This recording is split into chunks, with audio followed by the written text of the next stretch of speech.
Good morning, ladies and gentlemen. What you're looking at here is a radio that I've wanted in the ham shack for a very long time. This is the FT-818 November Delta QRP radio, all mode, all band, with the exception of C4 FM. And this radio is very small. There's my hands. The screen itself is very small. The menu buttons are very small. It's about the size of a small book, I guess. Very few functions on the top. The menu is accessible by one button, of course, very typical to Yaesu. Short press and long press, and there's two levels of menu. I'm not going to go through all the functions here. There's a lot of people online that have already put out videos and such of this radio, but I just kind of wanted to give you my impression. I've had it for, let's say, 2 weeks now, and like I said, it's something I was looking forward to. Let's just turn the thing on to show. I don't even know if you can see the screen. Yeah, it's a very, very tiny screen. Okay, the microphone's not plugged in. There's no antenna on this at the moment. We'll talk about that. But it's running on battery power. This wire you see here is just a counterpoise, which I'll talk about in a minute. It's not connected to anything. It's got the shoulder harness strap that says Yaesu. That's pretty cool. Let's just talk about the buttons on the front. And featured, this is a B&C, and that is pretty cool. When you're wearing the strap and you're on battery power, you can use the supplied rubber duck antenna that has a B&C connection. It fits right in there. Now this is set up in the 6-meter configuration. If you take this little part off, and there's a little cap that I didn't bring out here with me, but it goes on there. This becomes a 2-meter and a 440 little rubber duck. I don't know if the little cap actually adds length electrically, or if it's just a cap to kind of protect the threads. I did see online that you can use this without the cap, and it's not going to harm the radio. But when you put it together like this, there's threads in there. Now you're able to have essentially a 6-meter HT. And I have used this on FM 6-meter. There's a repeater relatively close, and on battery power I was able to open up that repeater, so that was pretty cool. Another thing about that B&C in the front, these are available. This is a 20-meter telescopic B&C connection antenna that fits in there just like that, and of course it just slides all the way out. The only thing with this, when you use these longer wave antennas, you have to have a counterpoise, and this counterpoise just has a little alligator clip on it that I can swap different length radials. There are counterpoise off the other. This is 20 meter. I have a 40 meter on the way, and I understand that there's a bunch of different bands that you can get exactly the same antenna, just obviously different loading coils. Well, that'll be fun. I hope my 40 meter comes today, so that may be in the video. And the microphone that comes with it is not the keypad. You don't have your tone buttons down here or anything. This is just a standard whatever, up, down, change your frequency on the handheld. And then there's a tone switch on the back right there. And it's got the modular plug. I can't remember what that's actually called, but it looks like Ethernet connection. Yeah, it's just a regular old microphone. It actually feels heavier than what I expected. So after the B&C connection, there's a home button, your clarifier button down here, your selection knob, mode up, mode down, right in here, band up, band down, right here. You have 3 function select buttons, and that's after you go into the function. You can pick whichever one you're wanting. And short press especially is where you get 3 choices usually, and they'll have abbreviations. And you pick A, B, or C, and that'll help you with your settings. The function button, of course. VFO memory selector right here. Your lock button. That's pretty cool. It's I'm clicking it. I don't know if you can hear it, but it doesn't slide when you push it. It's a really light button. Now the power button, when you push it, you have to hold on to the thing. It's a hard button to push. AF and squelch, or AF is on the inside. Your squelch and RF gain is on the outside, like a center knob, and then outside knob. So I have it sitting on a little flashlight right here. There's a lot of accessories for this.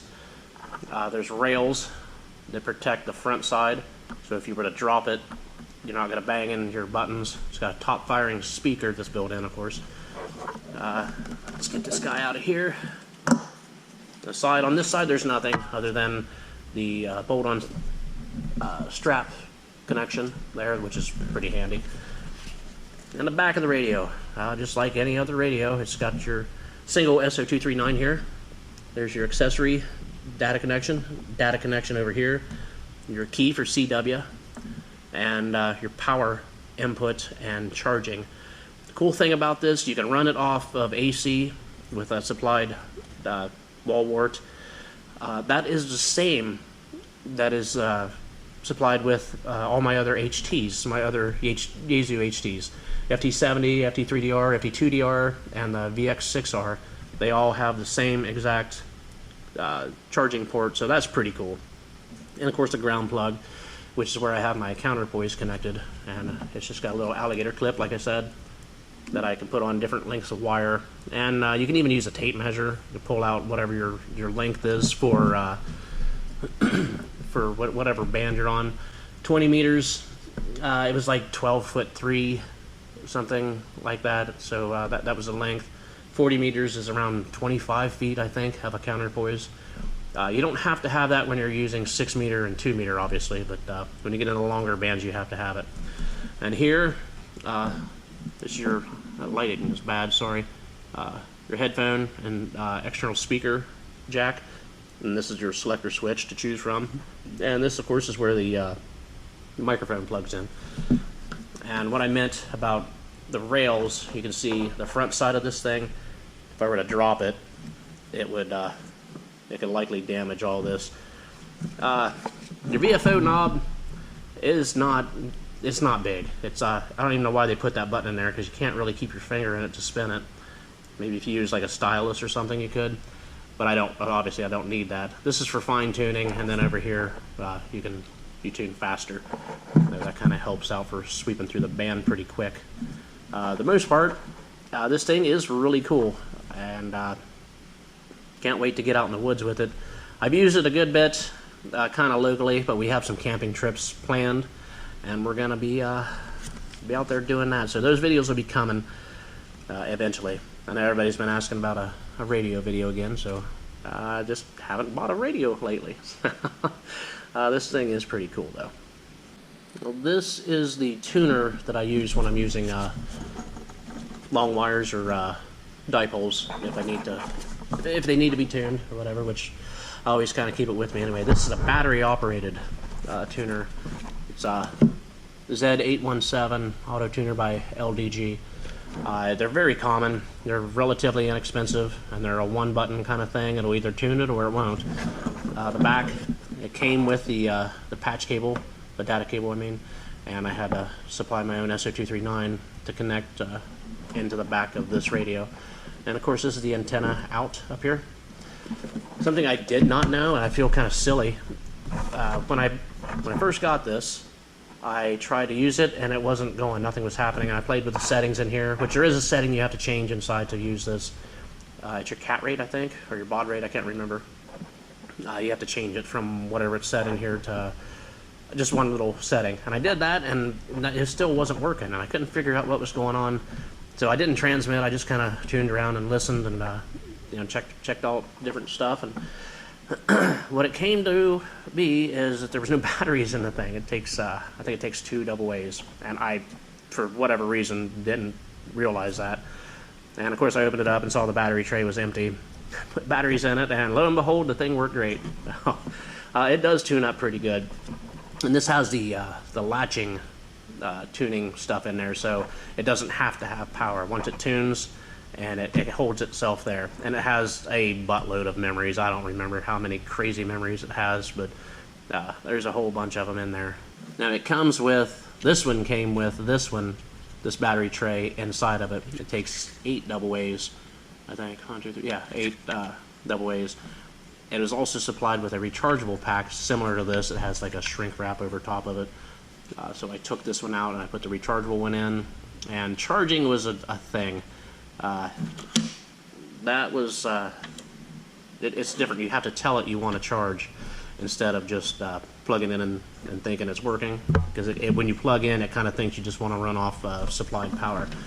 Now let me see if I can. I don't know if you'll be able to see the screen. Where are we at there? Let's. I think it's a long press. Oh no, yeah, you have to change your antenna front to back too. Yeah, let's go short press. Short press, power meter, somewhere right there. And if you want to charge, you would have to push charge when it's plugged in, and then when you power it off, the screen would say however long you're charging. It doesn't have a charging circuit, it just has a time count inside.